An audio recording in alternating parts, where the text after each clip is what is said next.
వాళ్ళు వేయండి. గోపుర దర్శనం పెడుతున్నారు. ఊర్లో వాళ్ళందరూ కూడా వాసనగా కోరుకున్న వాద్యం మంగళవాద్యం.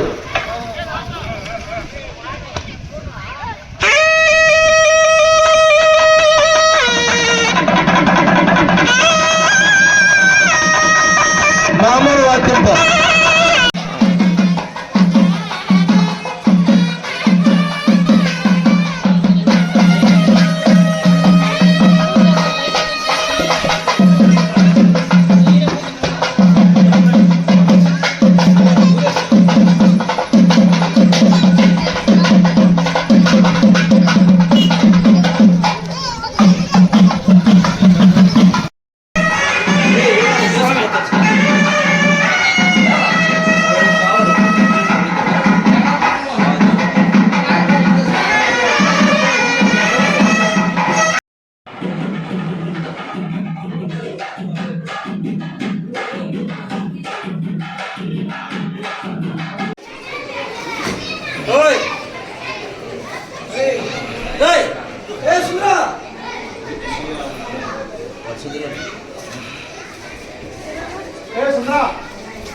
తపనతం గ్రామంలో శ్రీ సీతాలక్షణ భరత శత్రుఘ్న అనుమోత్సవమే శ్రీ రామచంద్ర బ్రహ్మ ప్రతిష్టాపన కార్యక్రమం ఏర్పాటు చేయడం జరిగింది.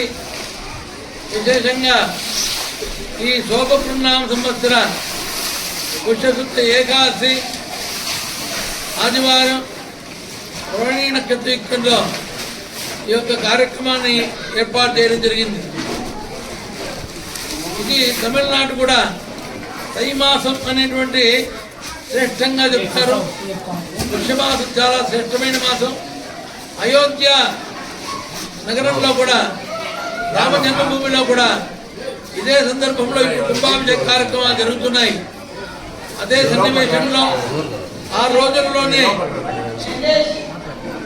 కుంభాభిషేక కార్యక్రమం జరగాలని చెప్పి సంకల్పం చేసి రాముల వారి యొక్క ప్రతిష్టా కార్యక్రమాన్ని అయోధ్య నగరంలో జరిగినప్పుడే, అయోధ్య క్షేత్రంలో జరిగినప్పుడే ఇక్కడ కూడా జరగాలన్నటువంటి ఒక ఉద్దేశం చేత ఈ మహోత్కృష్ట కార్యక్రమాన్ని ఏర్పాటు చేయడం జరిగింది. ఈ కార్యక్రమం శుక్రవారం, శనివారం, ఆదివారం 3 రోజుల పర్యటన ఏర్పాటైంది.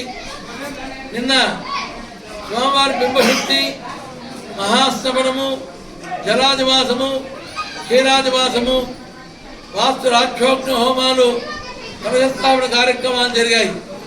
ఈరోజు ఉదయాన ప్రాతకాలార్చన, చతుర్వేద పారాయణ సహితంగా గణపతి హోమము, సర్పసూక్త సుబ్రహ్మణ్య హోమము, నవగ్రహ హోమము, మృత్యుంజయ హోమము, రామతారక మంత్ర జపం భక్తులందరి చేత కూడా రామతారకాన్ని అనేక వేల జపాన్ని నిర్వహించి ఆ రామతారక హోమాన్ని నిర్వహించడం జరిగింది.